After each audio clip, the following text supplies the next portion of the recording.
Well, I want to start by acknowledging the fact that the last time I gave a talk at this library about my most recent book was March 11th, 2020, and it was the last time any of us did anything in public. For years after that, and we're all here with a little trepidation. So hopefully there'll be no pandemic worldwide following this particular talk. Okay, so welcome everybody. I really appreciate your coming out tonight, especially since the weather's kind of lousy, so I'm glad to see you all here. So I want to talk about my new book, Civil War Diary of Emma Mordecai. I actually did not know that you pronounced this name Mordecai until I started working on this project. I assumed it was Mordecai, which is what the more traditional sort of Hebrew pronunciation of this name, but it is in fact Mordecai. And the first thing that I need to say about this book is that it was not originally my project. I did not originate this project. You'll note when you pick it up that it says by Diane Ashton in big letters, and then with smaller letters, with Melissa Klapper, and that is because my dear colleague Diane Ashton, who is a senior colleague of mine, a very well-known American Jewish history person, someone who a scholar, actually a pioneering scholar of feminism and religion, who unfortunately passed away with an unfinished project. And it was about an American Jewish woman. American Jewish women's history is my thing. I knew that she had been working on this. We had discussed it. We were colleagues at Rowan, albeit in different departments. And I just couldn't stand the idea that her years of work would disappear into the ether. I mean, it really bothered me. And so pretty shortly, actually, after she passed away, I approached her husband and said, I wasn't 100% sure I wanted to do it, but I said, what would you think about my picking up this project and finishing it in Diane's name? And so it's important to note that that's where this book comes from originally. Diane was a consummate professional. She was very well aware that the draft she had was not finished and it wasn't ready for prime time. It was not ready. It was not in shape for publication. She knew that. She had been ill, but she actually died sort of suddenly, and she knew that it was not ready. So it needed quite a bit of work, but it is, the idea was hers. It originated with her. This is not a project I would have thought to pick up, to do originally, because it's set in an earlier time period than I usually cover. I'm not a Civil War historian. I do like post-Civil War stuff, which meant, among other things, that I had to learn a lot very quickly about the Civil War, and especially about the history, the scholarly literature on slavery, which is something I'll come back to in a minute. So that it was a learning adventure for me very quickly. Diane's husband, Richard, gave me her very extensive library of books on the Civil War and Jewish communities in the antebellum South and this kind of thing. Last laugh on him, I made him take them all back because there was a lot of books that we don't have in our house. So I didn't keep them. But I did, I was very fortunate to be working with Richard, who's a real partner. So when you pick up the book, you'll see Diane had already written acknowledgments. She had already written a dedication that's in there intact. Richard wrote something, and then I wrote something to explain what I did and to introduce the book. So the book is structured, there's two parts. There's a lengthy scholarly analysis and contextualization of this Civil War diary of Emma Mordecai. Of course, I'll get back to that in a minute. And then it's the full text of the diary. So it's both a scholarly work and also the actual primary source text itself. And that's what is in the book. So with that said, let me talk a little bit about the context for Emma Mordecai and this diary that she kept from 1864, about April 1864 to May of 1865. She stopped about a month after the war ended. That was not at all unusual for Confederates who were keeping diaries. A lot of them, just the war ended, it didn't go the way they wanted, and they just closed the book. They just went on to a new chapter. So it's not unusual. This is not the only Civil War diary that we have. It just ends pretty shortly after the war. So Emma Mordecai was from a very large American Jewish family, a Southern Jewish family. She was the 12th of 13 children. Her father, Jacob, was married twice to two sisters, actually, in succession, which was not so uncommon in those days. So his first wife had 6 children and then tragically died in childbirth. Not unusual in this period. And then his second wife had 7 children, and Emma was almost the last of both of these families. On her maternal side, her grandfather was a man named Meyer Myers, who was a very well-known silversmith in New York, part of the old sort of, he wasn't exactly Sephardic, but let's call it the Sephardic Jewish community in New York. Meyer Myers was known to be the most famous silversmith in the colonies, except for Paul Revere. And he really did. He had that reputation. And actually, if you've been to the Jewish Museum, his work you may have seen his work if you've been to Jewish museums kind of around the world. Beautiful artisan. So she was descended from a prominent Jewish family on that side. And on the Mordecai side, also her parents were both born in, it wasn't the US yet, the colonies, what became the United States. So this is not a family of recent immigrants at all. Very integrated. And Jacob and his two wives lived in the South. He was brought up in Philadelphia, actually, and then moved to the South, and they moved around a lot. He was actually a really lousy businessman, apparently, and failed repeatedly. Also not unusual in the early 19th century, and ended up first in Warrenton, North Carolina, where the family founded a famous boarding school for Southern girls, not Jewish girls, Southern girls, a young ladies' academy, as they were called at the time. It was called the Warrenton Female Academy. And this school was basically a family operation. All the different siblings taught in the school, or they supervised the meals, or they were in charge of what you might call the extracurricular activities for the girls. Emma herself was not. She was very young. She was the youngest of this large family. It's not something that she ever participated in.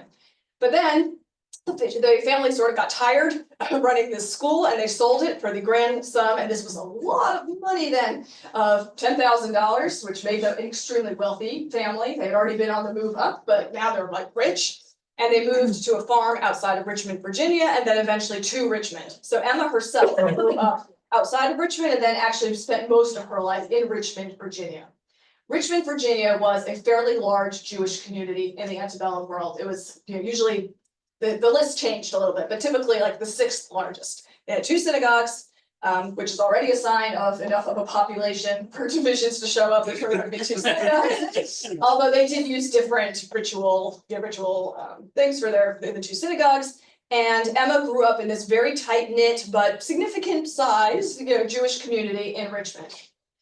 In some ways, her family was very like other American Jewish families in the United States in this period. And I should say that when the Civil War started, there were approximately 150,000 Jews in America, ish. And of those, about 25,000 in the South.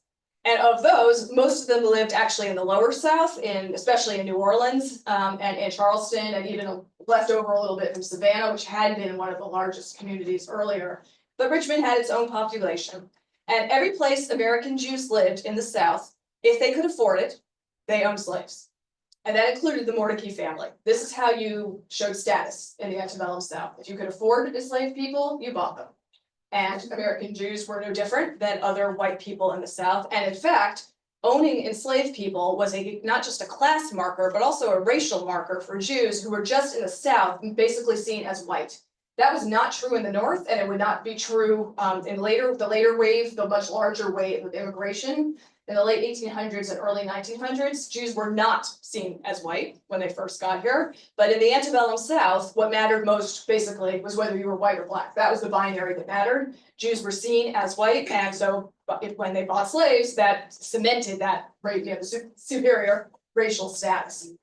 It's very important to say that in the 1990s, there was a wave of just flat-out anti-Semitic scholarship that argued that Jews were responsible for the international slave trade. They invented the whole thing, and Jews owned slaves in disproportionate numbers, and all of that is a bunch of bunkum and has been completely disproven by all kinds of very detailed research. Not true.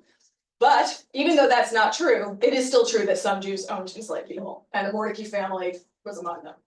A few of them lived in the kind of plantation, really just one. One of her older brothers lived on the kind of plantation that's sort of Gone with the Windy, very large plantation. Most of them lived on much smaller farms or in cities and only owned a few enslaved people, which was the much more common experience. Most white people in the South never owned slaves and never had a hope of owning them because they couldn't afford it. Those that did were more likely to only own a few people. And most of the Mordecais, including Emma, and the sister-in-law I'm going to speak about in a moment, were sort of small slave owners. Like I said, only one brother lived in that kind of plantation environment. And slavery in cities would often look very different. So that a lot of white people who owned enslaved people in cities tended to hire them out. They might have, they'd have a cook and maybe somebody else working, maybe a man to be like the handyman inside the home, but often they hired out their enslaved people. They would get the wages paid to them, and then they would use that money to pay for food and shelter and clothing, and in Emma's case, a cash allowance to the enslaved people who then weren't living under her roof, but still were owned by her. Right, so there's different forms of enslavement. All of it bad, all of it terrible, all of it traumatizing, all of it violent. Right, so it's important to say all of that. So when the war broke out, this was a very integrated into the antebellum South American Jewish family. And all the Mordecays who lived in the South, which was all of them but one, I think there were, I'd have to count them up. So there were 6 surviving siblings still, plus tons of nieces and nephews and cousins. Emma was born, I should say, in 1812. So she's not young, she's middle-aged when the war started. So when the war broke out, all of the surviving siblings in the South assumed that their older brother Alfred, who was the only one who lived in the North and had been to West Point and was a West Point graduate and a career military officer in the US Army, all of them assumed he would do what Robert E. Lee did and resign his commission and come to the South and join the Confederate Army. And Alfred did not do that.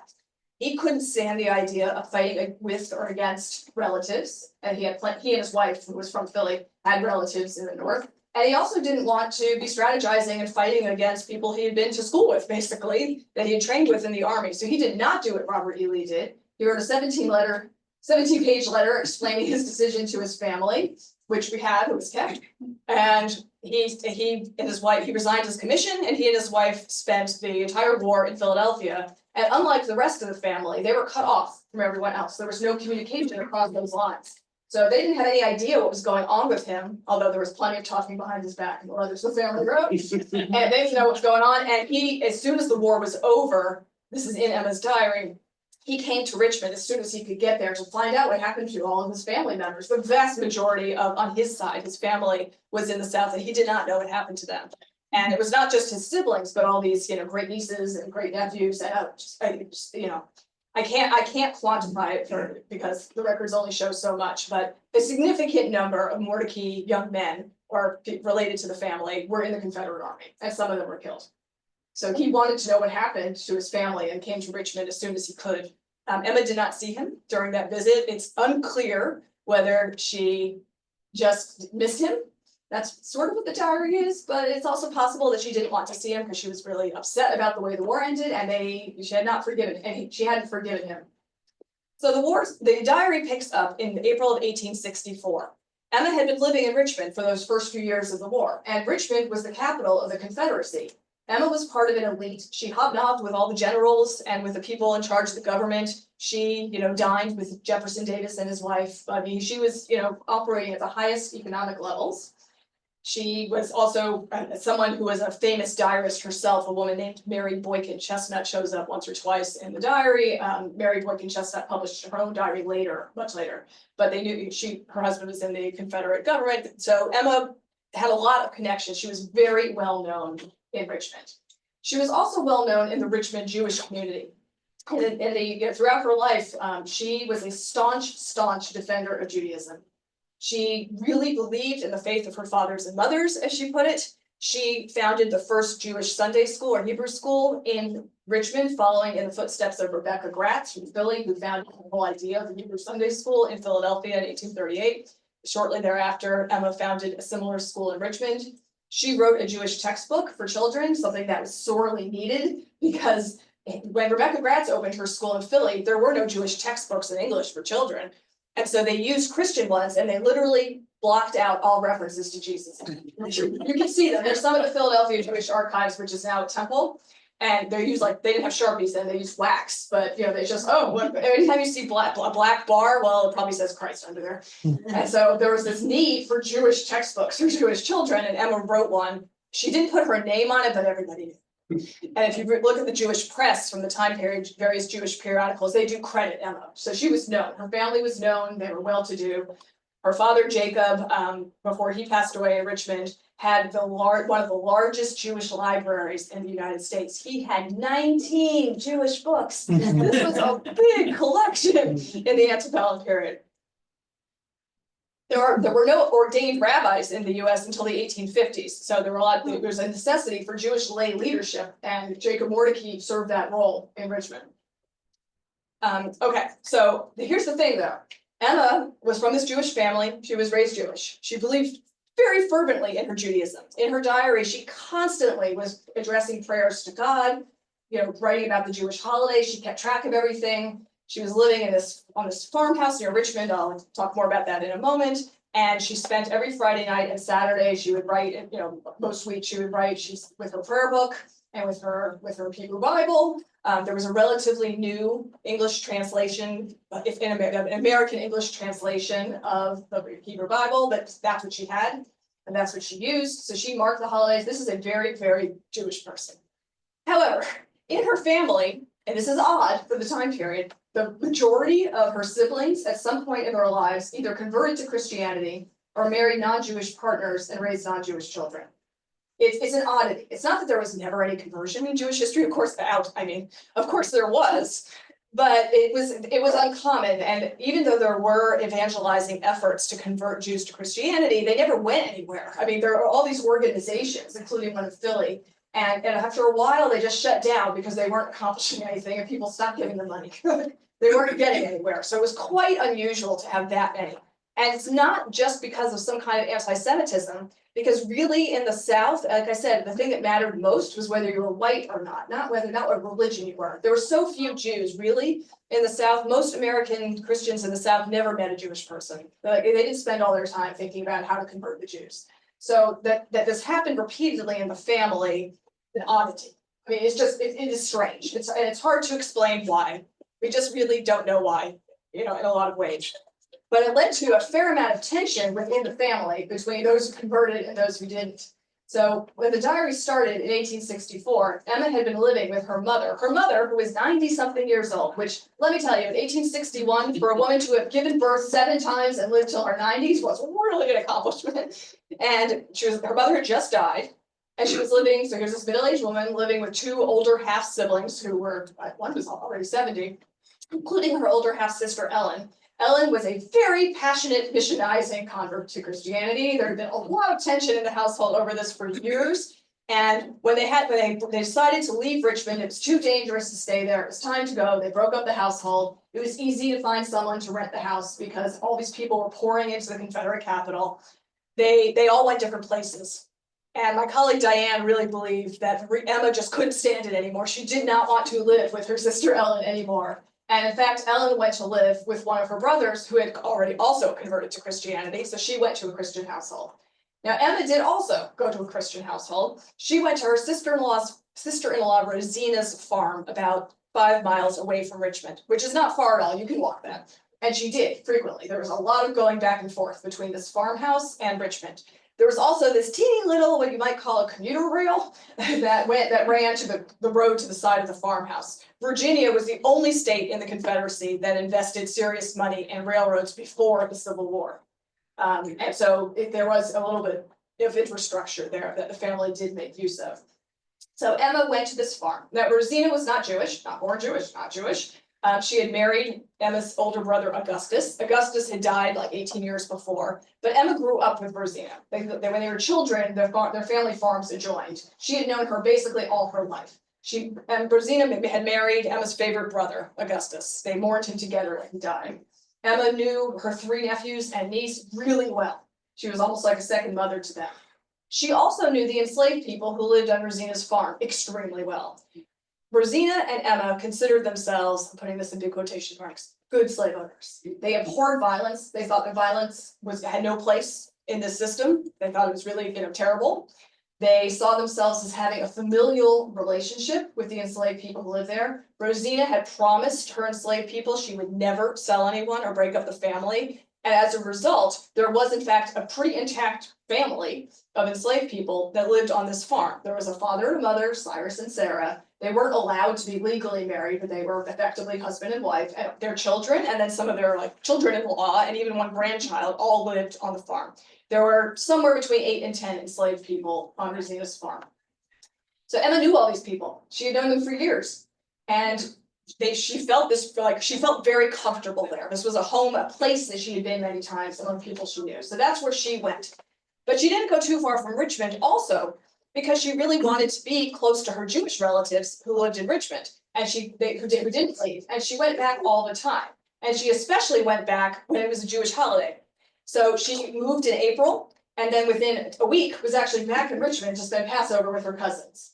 And that year in the fall, the Jewish holidays were like a 3-day holiday. For those of you who are familiar with this, it just goes on and on. Where, for instance, the Jewish New Year is followed immediately by the Sabbath. And it was that year, and she spent that whole time, in Richmond with her cousins, went back to the farmhouse for a few days, then went back to Richmond for the whole period from Yom Kippur, all the way through the holiday of Sukkot, Tabernacles that follows. So she had a Jewish life that she maintained.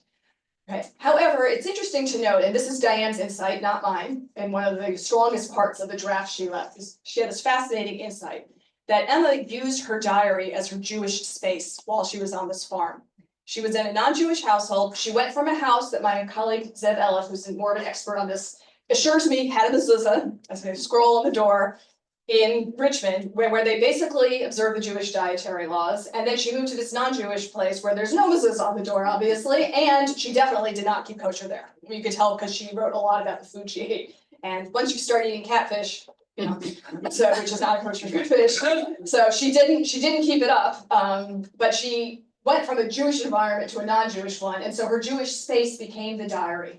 And Diane Ashton noted, she kept a Jewish calendar. She actually messed up a date and missed the holiday of Shavuot, of Pentecost, and she was very upset that she had sort of missed it and didn't go to Richmond, and she had realized she would not have still been on the farm. So she said extra prayers that day, rested even more, didn't do any work. She felt bad about it and wrote about that in her diary. What Diane noticed that was so interesting is that she used this diary as her Jewish space. But when she went back to Richmond to visit her relatives, she never took it with her. She didn't need it there because she was going to a Jewish life there. She didn't need a space to be Jewish that was separate from the household. So that's a really interesting insight that Diane Ashton had noticed that I just found so fascinating. You track the dates, and she never took that diary with her. She sometimes wrote about it when she got back, but she didn't need it there. She didn't need her to bring her Jewish object there because she was living her Jewish life. So that's something that's very interesting. So the diary covers this year plus toward the end of the war. Because they were near Richmond, they actually got a fair amount of information about the war. They were not totally cut off. They were right near the Confederacy. There were telegraph lines going into and out of Richmond. There were trains. Obviously, the government needed to know how to run the war, so there was information. But sometimes it was a little fuzzy. So at one point in the diary, Emma writes, with great jubilation that the whole neighborhood, they all heard that Ulysses S. Grant had been killed. This is great. Only to find out a few days later that it was fake news. Right? He was in fact alive. And then at the end of the war, after the war, when Lincoln was assassinated, no one believed it because they had been burned before. So Emma actually wrote in her diary, news that Lincoln and Seward, who was also attacked, were assassinated, were killed. Cannot credit it. But then they found out that in fact that one was true about Lincoln, if not about Seward. So the communication is, iffy. So they do find out, and they also can hear the war. There's a lot of battles in and around Richmond. They can hear the cannonball, they can see the smoke of the campfires, they can smell when there's a fire. When Richmond was torched at the end of the war, they knew about it, they could see it, and they were extremely worried about the relatives they had there.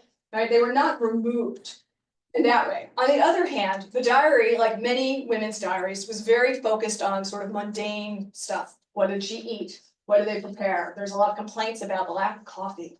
Actually, that is very similar. A lot of people in a lot of wars complain that there's no coffee. They, because she lived on this pretty prosperous farm, they were never hungry on her farm, but the food still was limited to some degree. So she writes about news of the war. When two Jewish young men from Richmond, who were brothers who were in the same army unit in the Confederate Army, were killed, she writes about it, and she calls them noble sons of Israel. She also refers to them as sons of Israel without guile, which has something to do with anti-Semitism. I'll come back to that.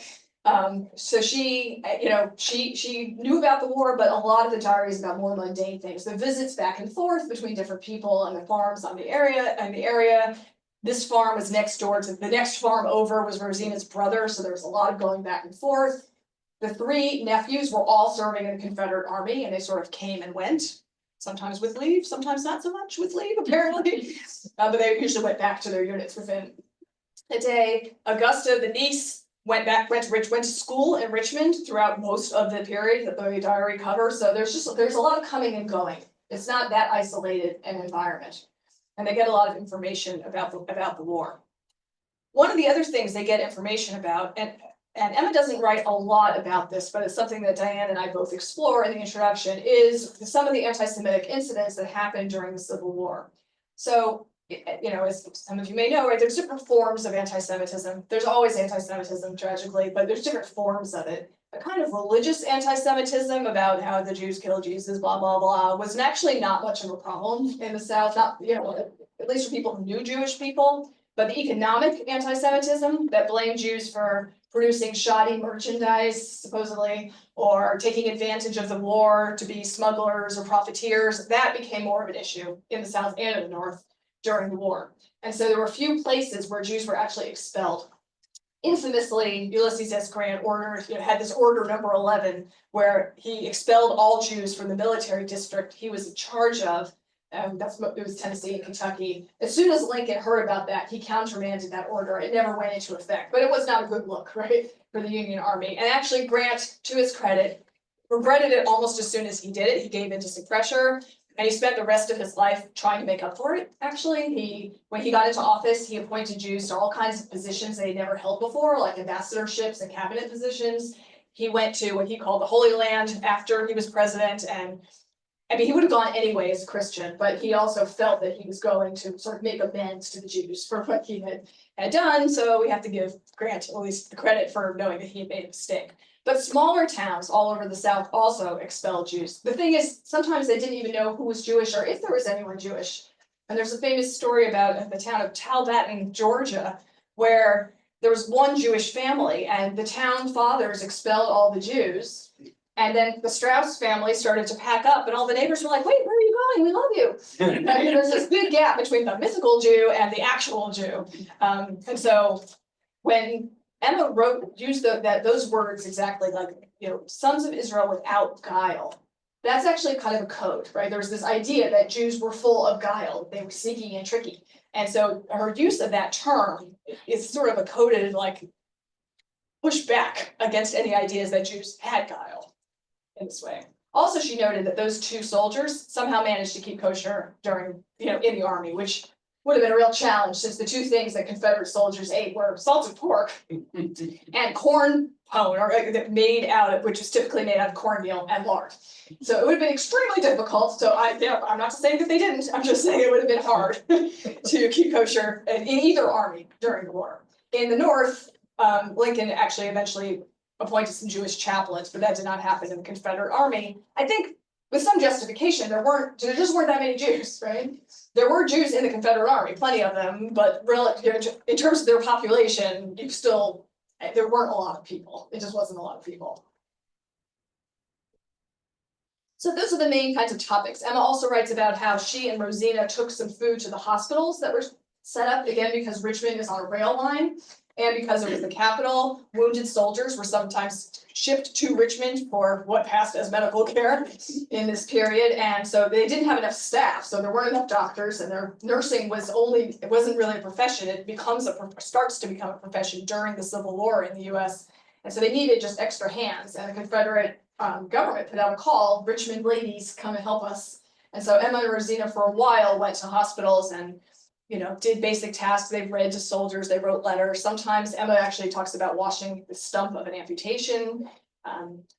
There are horror stories about other women who meant really well and were trying to take care of these patients, but didn't know what they were doing. There's this terrible story of a woman, again, who meant well, but she was told to take care of this man whose leg had just been amputated, and he was complaining that the bandage was too tight, so she loosened it and he bled to death. Like that, and she didn't, it wasn't trying to kill him, but she didn't know what she was doing.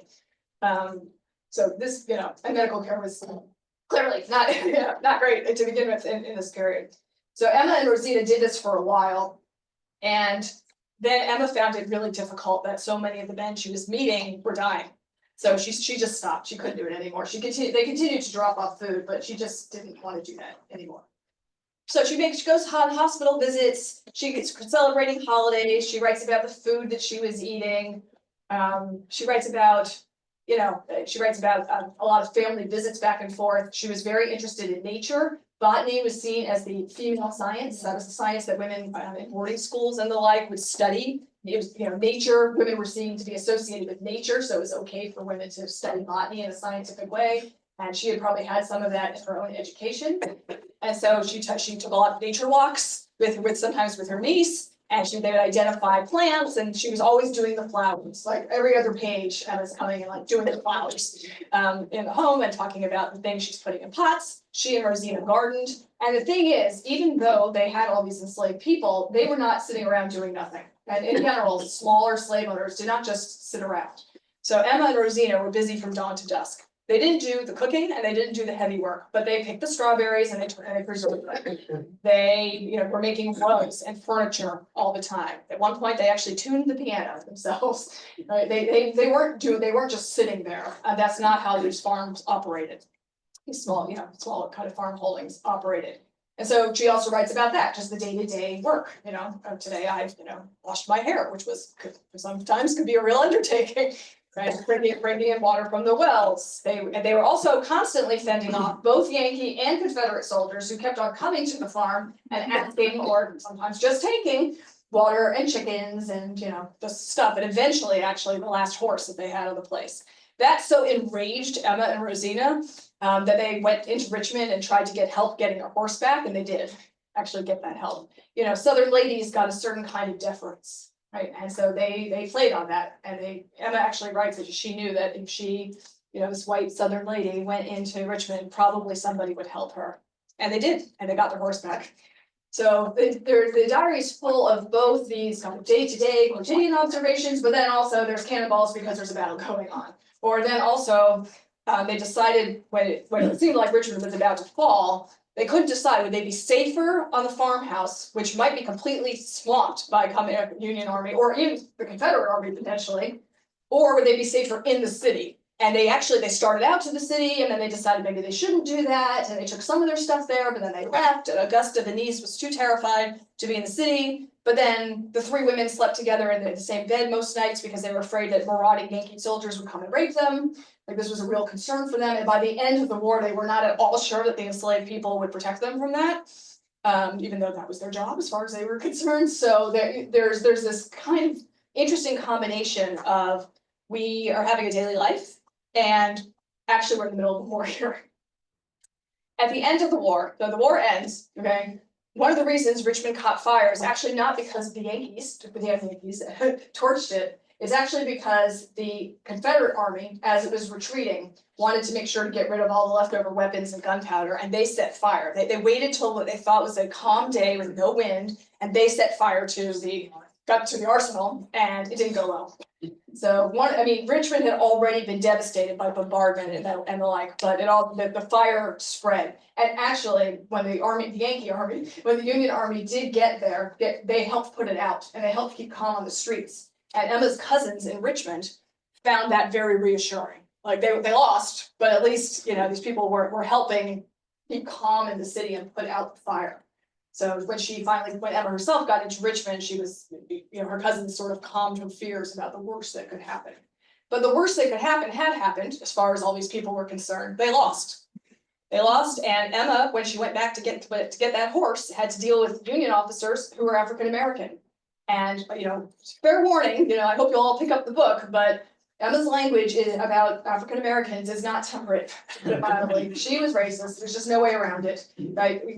Historians do not take 2024 standards and just apply them to 1864, 1865. But there was a range of options and attitudes at the time. And Emma and all of her Southern siblings firmly believed in white supremacy, and they believed that slavery was a positive good, that it was good not just for them, but also for the poor, benighted, feeble African Americans who needed their guidance. Like that was their attitude. So for her to see armed, in uniform, African American soldiers, who she describes as the blackest black she'd ever seen, was very distressing.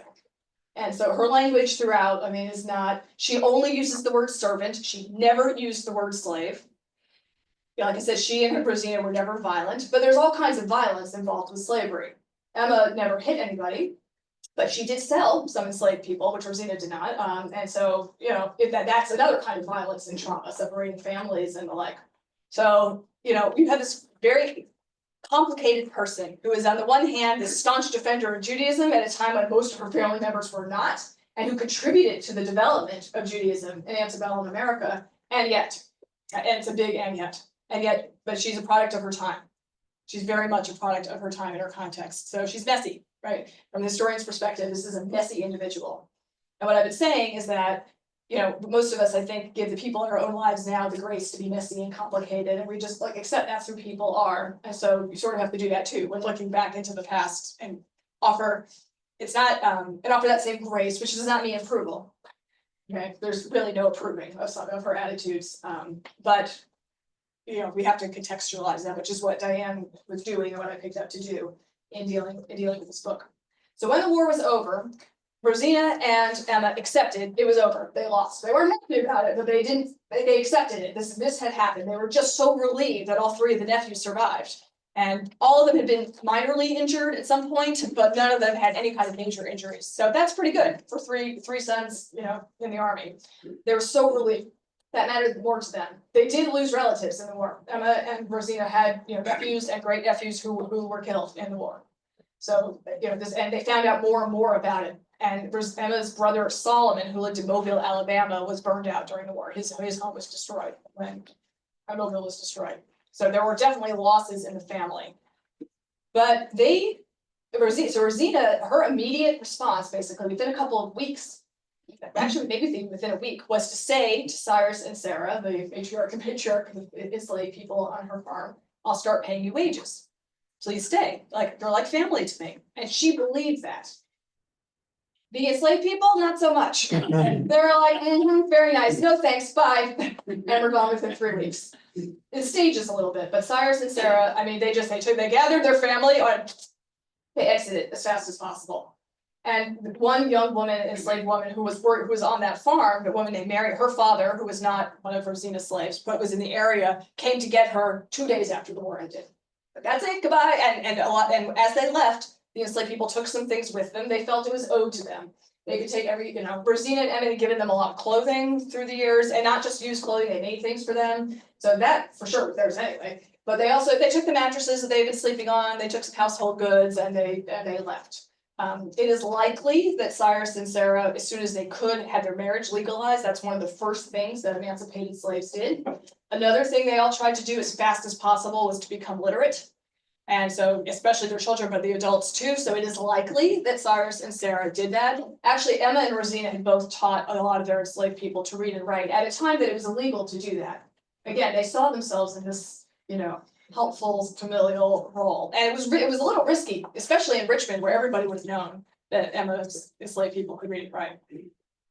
But we don't know. Cyrus and Sarah and their family leave, and they exit the stage of history. We don't know what happened to them, and probably Emma and Rosina didn't know what happened to them either. They probably took a last name. You can't find people from the mid-19th century without a name, without some kind of last name. Who knows? So I can't tell you what happened to this family. But it meant immediately that Emma and Rosina had a lot of challenges to face because they had to keep a farm running or they were going to go hungry. And so did some of the relatives in Richmond who were depending on them for food. And they couldn't find anybody to work for them. They couldn't find anyone to be a cook. They just, for love or money, and they were okay with paying wages, but a lot of African Americans had no interest in working for their own former enslavers or for anyone else's former enslavers, for quite some time. They were hoping for the proverbial 40 acres and a mule, which is a much more complicated story that was never going to happen. But that's what they were sort of hoping for. And they just had trouble, and they couldn't. Rosina was a sickly woman. She had in that Victorian way. She was constantly swooning on couches, and although while she swooned, she was also making a carpet, so she's not that bad. So she needed physical help that she had before, and they had a lot of trouble. So the last month or so of the diary is mostly, obsessed with what they called the servant problem, which was a problem that other white women were having all over the South, and it was not a solved problem anytime soon. Actually. And the last thing that most African-American families wanted was for the women in particular to keep on working in these households where a lot of them had faced real sexual violence too. It does not seem that was the case on Rosina's farm. I mean, we have a lot of family material from this family, and we don't know this. It seems unlikely that that was an issue for the women, the enslaved women on Rosina's farm, but as an overall thing, working in somebody's home made you vulnerable. And so this is just not what most now emancipated people wanted to do, and they left. In the end, a lot of those African American women would end up back in domestic service for lack of opportunity for other kinds of jobs. But in the immediate aftermath of this war covers, they're just gone. So, and it ends on a pretty sad note, right? They've been finding out about relatives who were killed. Other relatives' homes were destroyed, or parts of their plantations were burned out. They can't get their household up and running the way they want it to. It's not clear to Emma where she's going to live after the war. Respectable women did not live alone. That was completely out of the question for some time after this. So the brother she had been living with had died since they separated. She did not want to live with Christian Ellen's sister, again. She had other relatives in Richmond, and that's basically what she did. She went back there, but the diary ends. And so tracing Emma after the war is a bit of a challenge. There's a huge family collection at the University of North Carolina. That's where this diary lives. And so from the Mordecai family papers run from the 1700s through the 1730s through the 1920s. It's an enormous family collection. Was not writing a book, and neither was Diane, about the entire Mordecai family. There is a book about the Mordecai family, in which Emma barely figures, actually. The author seems not to have been interested in her, which is odd since we have this diary. Scholars have known about this diary. So we don't really know, I had to trace Emma basically through census records, so I could find her. Where was she living in 1870? Where was she living in 1880? Where was she living in 1890? But I couldn't tell you everywhere in between. She seems to have become a teacher after the war. She was a very educated woman. You'll see if you look at the book, she had beautiful handwriting. And she taught, at one point she was teaching in Georgia, at another point she was teaching in North Carolina. At some point she lived with relatives in Richmond. She must have been an older woman at that point. She actually died living in a boarding house in Richmond. Wherever she went, though, she took this diary with her. And in 1886, she took out her 1864 diary, and I cannot tell you, Diane and I have no way of knowing. Had she looked at it all these years? We don't know. Probably not, because when she opened it in 1886, she realized, bugs and mice and who knows what have gotten in here. There's words missing, there's whole pages missing. If I want to preserve this, and she clearly did, it mattered to her, I better copy it. And so she copied the entire diary, everything she could read in 1886, into a new brown notebook. And that's what we have, actually. That's what's in the archive, is that 1886 copy of the original. The 1864 was already disintegrating when she looked at it then.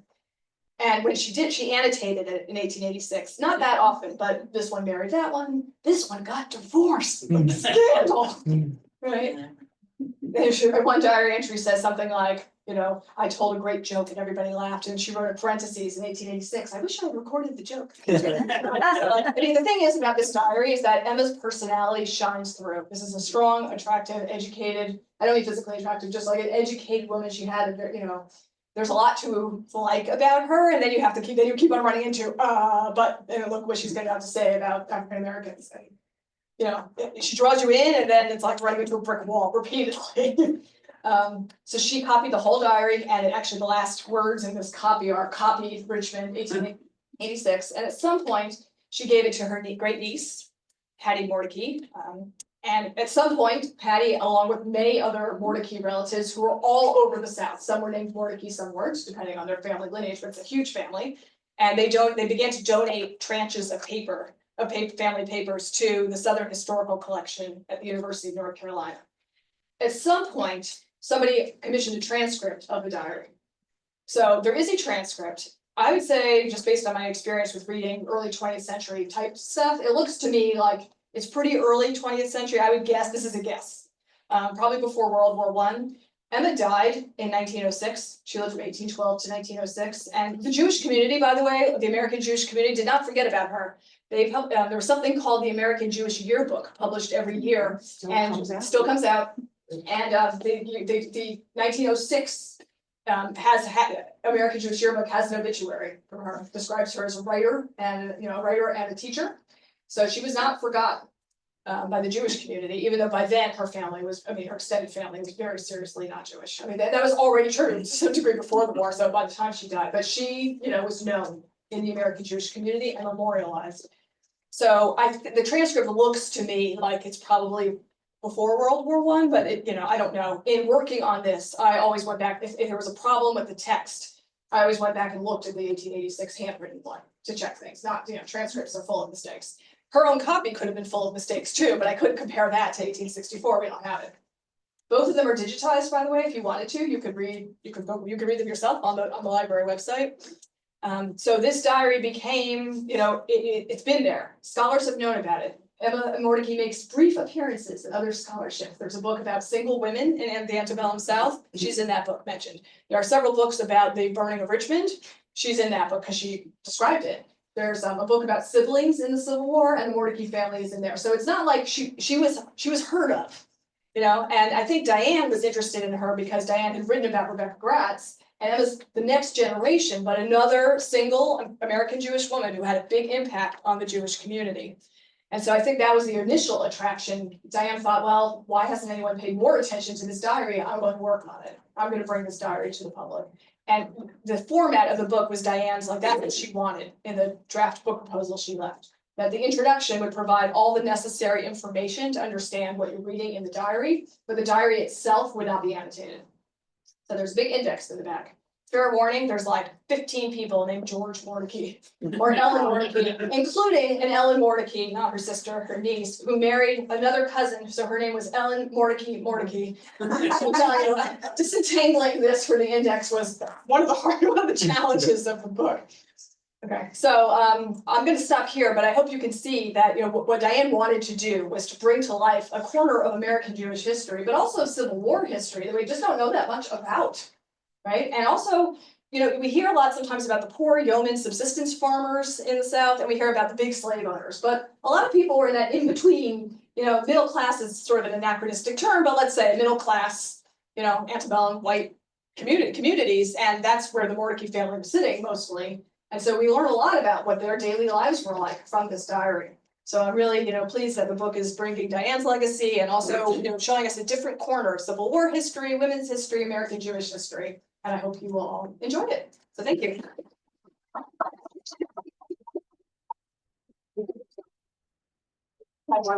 Yeah. Did you use the ancestry.com database here in the library, which is free if you have it on the library? Yes, but so you can follow some of the relatives, but she's not, Emma's actually not in every census, weirdly. I mean, when you're talking about the 19th century census records, like they're supposed to be comprehensive, but they're not, and also they're handwritten. Right. So they can be very difficult. There was certainly it would have been extremely difficult, and it's just was sort of not necessary for this book for me to like follow all the Ellen Mordecai's. There were so many of them. Are there still any descendants today? So I don't totally know the answer to that. The family was making donations to the collection through the 1960s. There is still the plantation, the brother who lived on a plantation. He married a very wealthy plantation daughter, heiress named Margaret Cameron, not Jewish. And this brother he converted. So he married into that plantation. That plantation does still exist. You can go there. It's a historic site. It's outside of Raleigh, North Carolina. It's called Mordecai, whatever, you know, family heritage, or it's got the name Mordecai in the title of it. They have a painting of Jacob Mordecai that I originally thought maybe I could get an image of, but it was going to be too complicated. So there are some family pictures. There's only so many you can find in this period, though. There is a picture of Emma Mordecai, and when you see it, you'll see why she's not on the cover. Who did the art for your cover? So this is a stock image, you know, of like 19th century woman writing that I found, and I really liked it because she's wearing gray, which was the Confederate color, and she's, you know, writing. It's a very attractive image, and again, you'll see Emma was, you know, a sterner figure. So I actually found this image. I mean, so I didn't design the cover. The press does that, but as it happens, I happened to find this image, and I really liked it from the beginning. What was the origin of the Mordecai family? Sephardi, Ashkenazi, or Sephardicized Ashkenazi? Right, so that's a complicated question. In most of the great-grandparents came from England, but in England, they probably would have belonged to they would have gone to the Bismarck synagogue and had, you know, Sephardic, they would have used the Sephardic rite in the synagogue. And in Richmond, the Mordecai family went to the Sephardic synagogue, even though they really weren't Sephardic exactly. You know, it's like they didn't, you know, they came from England. One of the great-grandparents had kind of come through Amsterdam, so that definitely would have been Sephardic. But it's a little more muddled, you know, in that time period, but they went to the Sephardic synagogue in Richmond. There was an Ashkenazi community in Amsterdam, so. Yeah, so it's a hard to sort of pigeonhole it quite that way, yeah. First, thank you so much. That was really fantastic. Really fantastic. And perhaps this is outside of the sphere of your presentation, but when you talked about the times that the anti-Semitism in the South came up and Jews were asked to leave, were there other groups also in that geography that bore such a thing, or was that really exclusive? It was pretty exclusive in the South because relatively few immigrants went to the South. Because Southerners didn't need labor, right? They didn't need immigrant labor. That was not a place to go to get a job. So it's relatively few, and I probably shouldn't be bringing up Donald's marriage, but it's like a thing, it's a plot point in both the novel and that this is an Irish family, that's O'Hara, right? Scarlett O'Hara's father is Irish. That was unusual. He was seen as not quite because he was Irish. So there would have been discrimination, might have been prejudice against other groups, but there were really relatively few immigrants in the antebellum, or from ethnic, what we might think of now as ethnic group in the antebellum South, because that's not where the jobs were. Because that's just not the labor system that was in use. If you can own your labor, then why pay wages? And actually the South, on the whole, pointed to the North and they said, the system you have up there, where you don't pay people enough to live, and workers and their children are starving in the streets, you think that's better? Wage slavery isn't better, we take care of our enslaved people. Make that what you will, but that was a difference. So there's really no other group. There might have been individual instances. So I was curious about the Warrington School and whether that school or the experience of running that school had anything to do with their conversions. Well, I think the thing is that Diane thought this a little, we didn't really talk about this too much before she passed away. I mean, Diane did not hand me this project, I decided to do it. So there's a lot of questions I would have asked her if we'd been working on it together all along. Jacob Mordecai and his two wives mostly lived places where there were no other Jews until they moved to Richmond. They both grew up in big Jewish communities in Philadelphia and New York, but they then lived places, and I think that has more to do with it. That they were just living in isolation, effectively. I mean, they're running this Warrington Female Academy. There were no Jewish students. The only Jews there and they took the girls to church because that's what you did with respectable young women. And each sibling who converted seems to have had a slightly different story, but once one does it, then it makes it more sort of acceptable.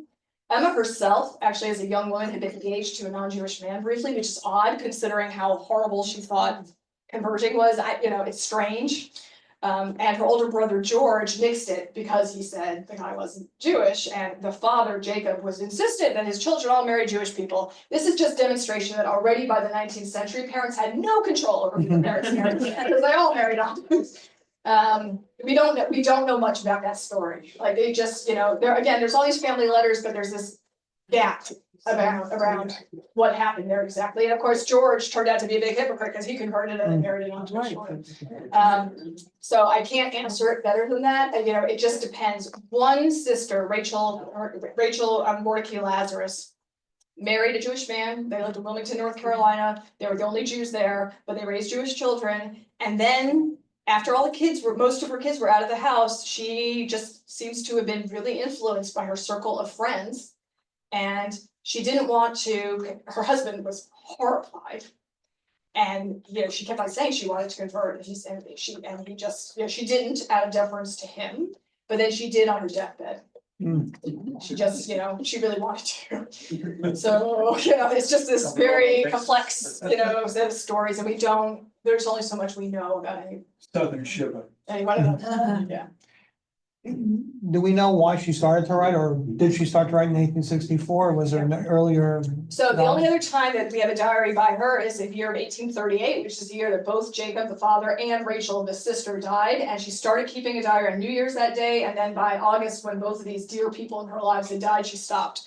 It doesn't seem like she had kept a diary since then, because she does actually say when she starts this one, despite my previous experience with this, I'm going to keep a diary. And the reason she does, I think, it's pretty clear. She's starting a new chapter. It's a new era of her life. She's leaving one home, going to another. She was in charge, and now she's not going to be in charge. She's no longer the mistress of the household. She's leaving one place and going to another, and she's in the middle of a war. I mean, I think, it's this exceptional set of circumstances that prompts her to start keeping the diary. The way she starts it is very like, today I left my home in Richmond, you know, and Wow. that's what prompted her. Okay, so as I was asking you before all of this started, can you just tell us about your, just sum up your experience with this, because this started off as a mentor, wow, a rock star to you as far as professors go or teachers go, turned into colleague and, you know, equals, and here you are picking up where she left off. Explain to us how that feels. It's a little strange. I mean, it was strange in a lot of ways. Of course, I obviously wish she had been able to, you know, do this project. I knew about it. We had discussed it. I mean, it, you know, we discussed each other's work. We read each other, we read drafts sometimes of each other's work. You know, and I just, it was strange. And it was also, it's a challenge because the draft that she left was not done. You know, it needed, and I just had to, like, the only way to bring this project to the light of day, to make this book happen, was to revise it pretty dramatically. And that felt icky sometimes, but it had to be done. And the thing is, she knew that it had to be done. She knew that it was not yet in anything like the kind of shape it would need to be.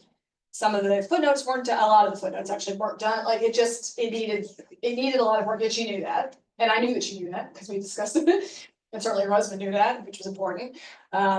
So it was a little fraught, actually, in that way. You know, I reorganized it, I cut out a whole chunk of one part in particular, which just really didn't need to be in there, and I just, you know, that, I rewrote parts of it. I mean, I tried to honor her style as much as possible. Both of us are authors who write, you know, no jargon, and like not a lot of theoretical stuff in the text. So at least we had that in common. We like to tell stories about people. So we had that, like, a similar approach. But still, it was a little, you know, it was difficult to do. But the goal, right? My goal was to get her work out there, and I did that. So you know, Did you deal with her publishers or did her husband? she didn't have a publisher yet. Oh, There was no way. Her draft was not ready. Like I said, it was not ready to send to a publisher. So when I decided to do this, when I decided to actually take it on, you know, got past the point of getting his permission and thinking about it for myself and deciding whether I wanted to take the time away from my own book project, to be honest. I basically told her husband that if I got a sabbatical, which I had applied for last year, and I had, you know, a whole year, so I could do both at the same time, then I would do it. So sabbaticals are not guaranteed or wrote. I will say it probably helped my application that I wrote, but part of it was about how I'm going to finish my colleague wrote at the University of Professor Diane Ashton's book.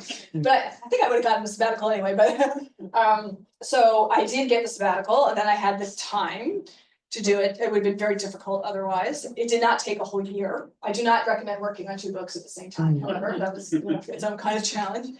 And so I got in touch with, I have a relationship with NYU Press. They've published 2 of my books, and my current book project is now under review with them. I have a long time relationship with them. And Diane had also published a book with NYU Press, her History of Hanukkah in America, which I recommend.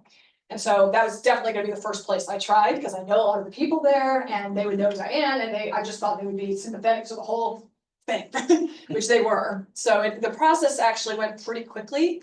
There's a whole, I'm not now gonna talk about the whole way you get a book like approved and then into press, but NYU Press was receptive right away.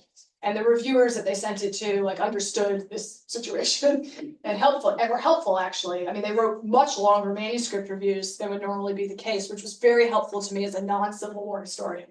Really, it was. One of them was like, yeah, this battle, that's the wrong name of the battle. Yeah, they're like, that's just that, it was very useful to me. I appreciated it. It's all anonymous, so I wrote thank you notes that the editor would forward it to them, but I know, in case I do know it is. It's a small world, but so it was a challenge, and I hope that I did it justice. Is really, you know, all you could say about it at this point. You know, her husband, I know he's come to a couple of events I've been doing the past few weeks, and he, I know, is very pleased to see the book out. And her daughter came to the event I did yesterday, actually. It was really, and it's dedicated to her daughter, which she didn't even know. What was She her saw it. daughter's name? What's her Her daughter's daughter's name is Rosalind, and she didn't even know it was dedicated. She hadn't seen the book until yesterday. And when she went, I was signing it for her, and she said, "Let me spell your name." And I said, "Oh, I know how to spell your name because that's the dedication," which Diane had left in her notes. Like, she had a dedication page. It was dead. And she started crying. It was awful. So I think I feel good about that part of it, and I just hope, you know, you can only do what you can do. yeah. Did you ever encounter any of the 20th century descendants? No, I haven't, I mean, she has no direct descendants because she didn't marry. I'm just about to be put in touch with some of the Richmond Jewish community, which apparently could be interested. They might know who some of those people are, but again, the family did not, it was really not like a Jewish family by the time we got to the next generation, like they're just not. So that's not necessarily the way to find them. The Mordecai, the University of North Carolina Southern Historical Collection knows about this project and they now have the book. I mean, I had to get their permission and they were, the people there were very helpful. So I guess I should follow up and see if they know if there are any relatives around, but I haven't yet. I don't know if I will or not. Be in touch with them. I don't know. I have a couple of quick questions. Did any of her family members get buried in Richmond's Jewish cemetery? Who Yeah, were well, killed in the war? she's buried in Richmond's Jewish cemetery. There's actually a picture of her gravestone in the book. But were any of her relatives? Not the non-Jewish siblings, no. But there's a Mordecai family section in the Richmond, in the Jewish Richmond cemetery. I can't tell you who's buried there. I don't know, but she is. Actually, it wasn't my question. It was more like, did any of the Mordecais die fighting for the Confederacy during the war? Well, some of them did, but they weren't all from Richmond. So for instance, she had a nephew, I guess maybe it was a great nephew from Charleston, but he wouldn't have been buried in Richmond. And there was a cousin in the north who died and another one from Baltimore. They were, the Richmond branch didn't have any soldiers who died. And did any of she tried to introduce Judaism to any of her servants?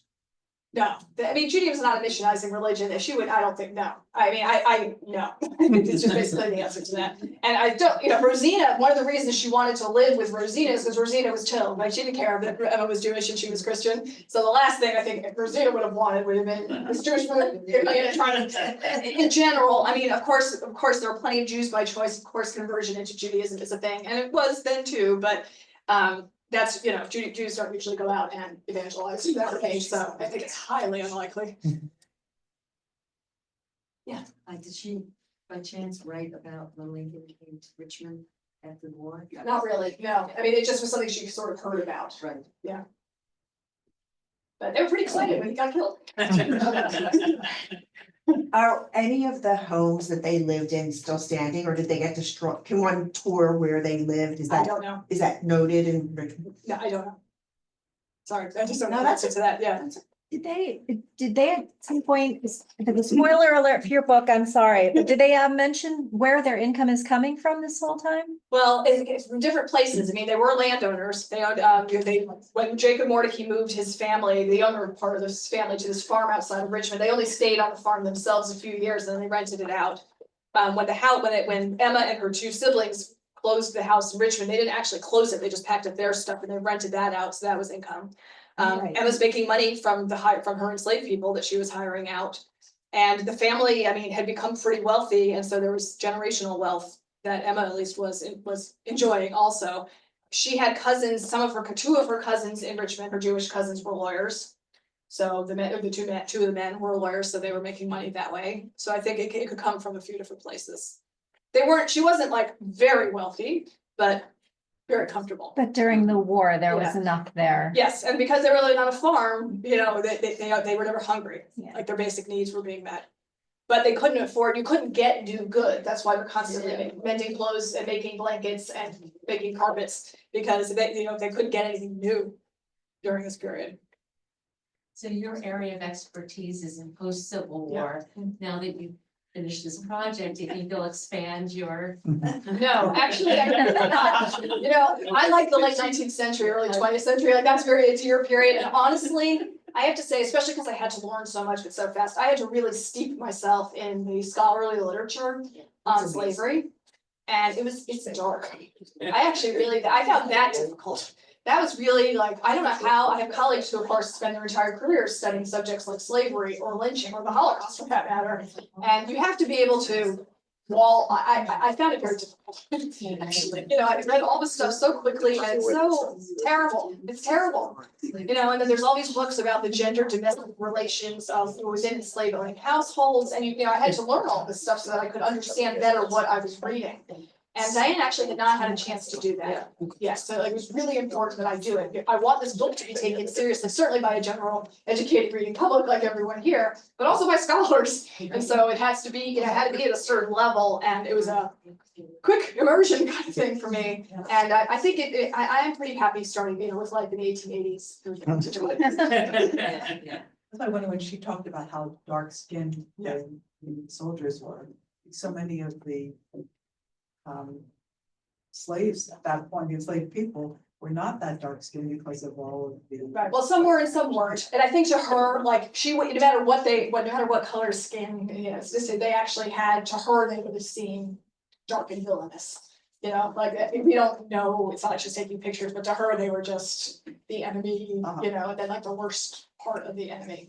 Because we see that a lot, actually, there's this like, whenever, and it's true even in the Union Army. So there were, for instance, out of the Battle of Gettysburg, we have some documents from Union soldiers who had never seen, from Maine, who had never seen African Americans before, like from rural Maine. And they also described soldiers as like so dark. And they might have been, but they also could be, that just, that's what they were seeing. Yeah, it's hard to know that.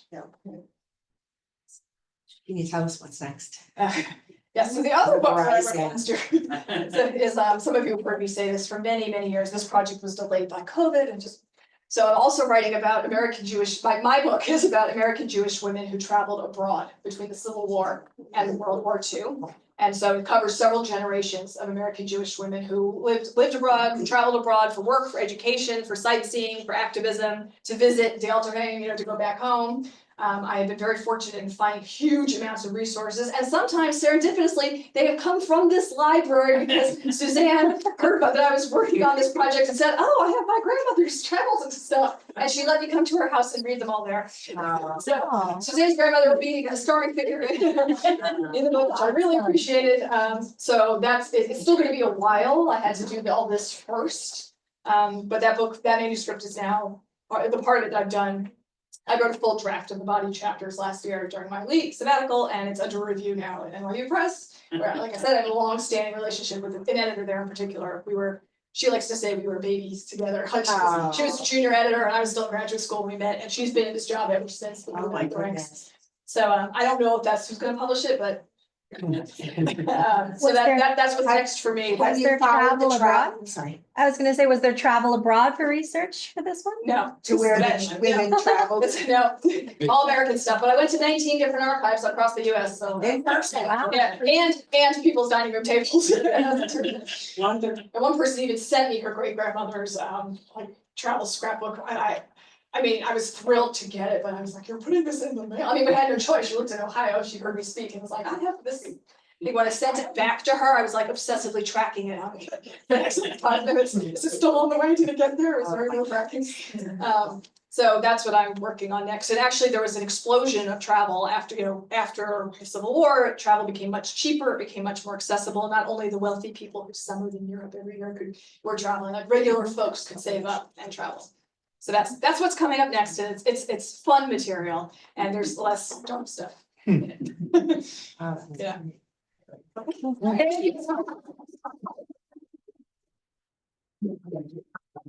I'll be up here signing books. If you do pick up a book, I would also like to ask you to maybe leave a positive review on Amazon, which is very helpful.